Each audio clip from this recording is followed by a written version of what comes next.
Good morning, good morning, good morning, bore da. So this is take 3.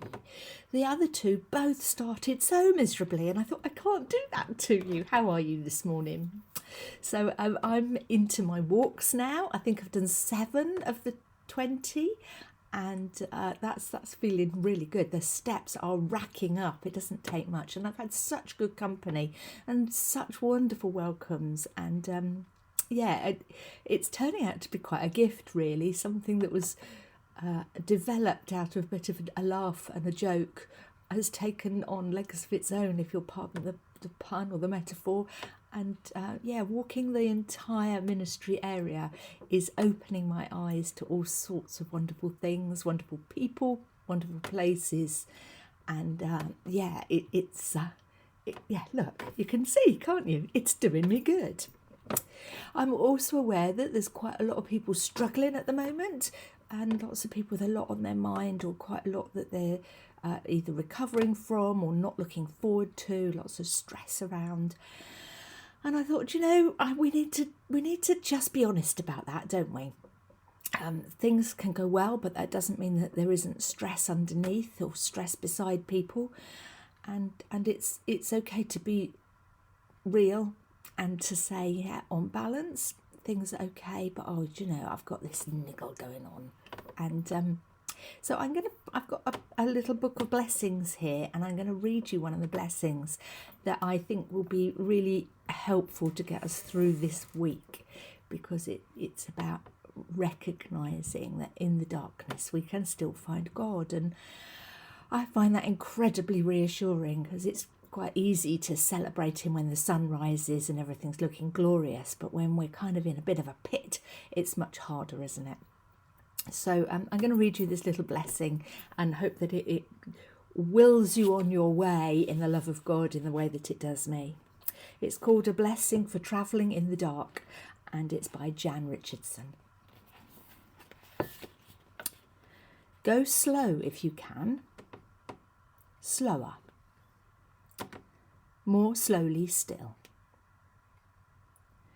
Friendly dark or fearsome, there is no place to break your neck by rushing, by running, by crashing into what you cannot see. Then again, it is true, different darks have different tasks. And if you have arrived here unawares, if you have come in peril or in pain, this might be no place you should dawdle. I do not know what these shadows ask of you, what they might hold that means you good or ill. It is not for me to reckon whether you should linger or you should leave. But this is what I can ask for you, that in the darkness there be a blessing, that in the shadows there be a welcome, that in the night you be encompassed by the love that knows your name. Amen.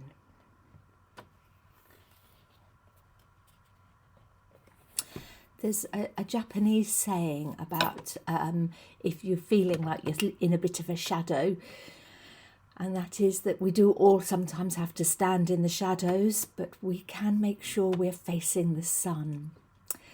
And that's just so true, isn't it? And I like to think that even if things are pretty tough right now, or if we're walking towards something and we're not sure what the outcome is going to be, that we can at least keep our eyes on God and know that he walks with us.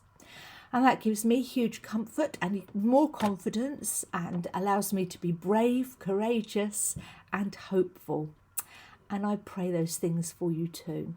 Whatever is going on, if it's great and good, then keep your eyes on God and keep going. And if it's feeling tough and tricky, then keep your eyes on God and keep going. We can all be tough, brave, courageous together, even when we're feeling fragile and vulnerable. Does any of that make sense? I hope so. And I shall see some of you this week. I shall continue walking. Fingers crossed the weather holds out for us. And well, if it doesn't get wet, don't we? I commend Jan Richardson to you. Give her a Google. She writes some beautiful blessings and prayers and poems. Have a good week. You know where I am if you need me. Lots of love and God bless. Bye bye.